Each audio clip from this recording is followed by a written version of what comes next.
नमस्कार मैत्रिणींनो, स्वागत आहे तुमचं आपल्या यूट्यूब चॅनलमध्ये. आणि मी ते बनवते प्रॉन कढी. त्याच्यासाठी 3 टोमॅटो घेतलेत, 2 कांदे घेतले ते मस्त मोठे मोठे, आणि टोमॅटो छान धुवून घेतलेत, कांदे पण धुवून कट करते मस्त. आणि आता कांदा इथे बारीक कट करून घेऊया. मस्त कांदे धुवून घेतले ते मी. प्रॉन पण धुवून घेते. इथे प्रॉन पण साईडला काढून ठेवले होते, तर प्रॉन पण मी छान आता धुवून घेते मस्त. छान असे प्रॉन धुवून घेतले ते. आणि इथे कांदा बारीक कट करून घ्यायचा आहे मैत्रिणींनो. अशा प्रकारे मस्त कांद्याला उभ्या काप केले की मध्ये चीर दिली की कांदा छान बारीक कट केला जातो. मस्त असा बारीक कांदा, तुम्हाला जेवढा बारीक पाहिजे तेवढा बारीक कट करता येतो. आणि अशा प्रकारे सगळे कांदे मस्त पुढे मी कट करून घेते.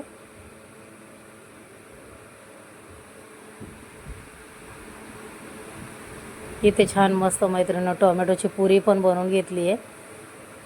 आणि कढई ठेवली गरम करायला. कढईमध्ये छान मस्त आता इथे तेल टाकते. कढई छान गरम झाली आहे.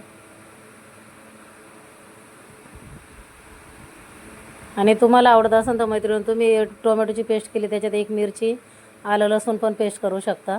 मी नाही केली. इथे तेल छान गरम झाले. जिरं टाकून घेऊया. त्याच्यामध्ये 2 कट केलेली मी हिरवी मिरची आणि कट केलेला कांदा, 2 कांदे कट केले ते मस्त छान बारीक कट झाले ते.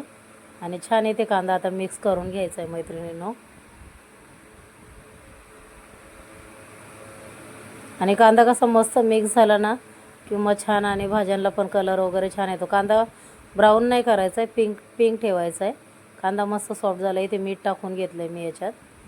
आणि मीठ टाकल्यानंतर इथे पुढे जिंजर गार्लिकची पेस्ट पण टाकते, 1.5 चमचा. तुम्ही तुमच्या अंदाजाने टाकू शकता, मी माझ्या अंदाजाने टाकते. पण आता क्वांटिटी किती आहे त्याच्यानुसार आहे. तर मी इथे 2 लोकांसाठी बनवली आहे, तर जिंजर गार्लिक पेस्ट टाकली आता मस्त. आणि वरतून प्रॉन टाकून घेणार आहे. तुम्ही आधी मसाले टाकू शकता तरी पण चालतात, आधी प्रॉन टाकले तरी पण चालतात. छान त्यालाही मिक्स करायचं आहे.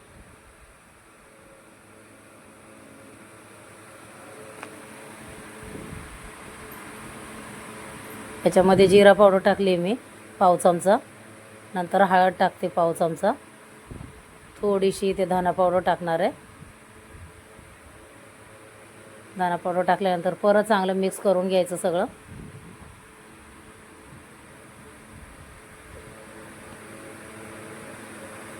आणि मस्त आता इथं रेड चिली पावडर, काश्मीरी मिरची पावडर आहे, ती 1 चमचा टाकणार आहे.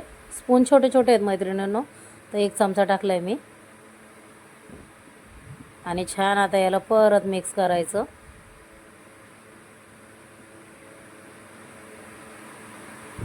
मस्त मिक्स होईल, म्हणजे कसं एकजीव झाला पाहिजे दोन्ही पण, याचा कांद्याचा, टोमॅटोचा आणि प्रॉनचा.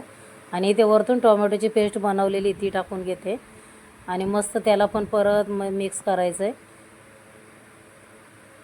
छान अशी मस्त मिक्स झाली भाजी आपली आता. आणि याला आता झाकण ठेवून घ्यायचं आहे मस्त मैत्रिणींनो. 10 मिनटं याला मंद आचेवरती झाकण ठेवायचं आणि 10 मिनटं शिजून द्यायची छान. 10 मिनटानंतर बघूया आपण आता. मस्त तेल सुटलं आहे. वाव मैत्रिणींनो बघा, छान आपला मसाला शिजलेला आहे सगळा. आणि छान मस्तपैकी आता खुशबू पण येते. मसाले चांगले शिजले ना भाज्यांना चव छान येते. इथे परत आता याला कवर करायचं. मी थोडीशी कोथिंबीर टाकली आहे. परत कवर करून 5 मिनटं ठेवायचं. आणि 5 मिनटं झाल्यानंतर बघा मस्त भाजीला तेल सुटले. ऑलमोस्ट तयार आहे. अशी तुम्ही चपाती बरोबर खाऊ शकता. आणि इथे मी थोडंसं पाणी ॲड केलं आहे. तर आता हे मला भातासोबत द्यायचं मॅडमला, म्हणून मी पाणी ॲड केलेलं आहे. आणि परत आता मी थोडंसं याला उकळी काढणार आहे, 1-2-3 मिनटं झाकण लावून. मस्त उकळी काढून घ्यायची झाकण लावून. आता 2-3 मिनटामध्ये तयारच आहे. आणि वरतून कोथिंबीर टाकून सर्विंग केली आहे. तुम्ही ह्याच्यामध्ये मैत्रिणींनो कोकोनट मिल्क टाकू शकता. मी थोडंसं कधी कधी फ्रेश क्रीम पण ॲड करते. छान लागतात मैत्रिणींनो फ्रेश क्रीम पण टाकल्यावरती. गॅस बंद करून टाकायची, अशी कन्सिस्टन्सी पाहिजे भाताबरोबर खायची असेल तर. आणि छान आहे प्रॉन कढी मैत्रिणींनो. कशी वाटली कशी नाही नक्की सांगा कमेंट.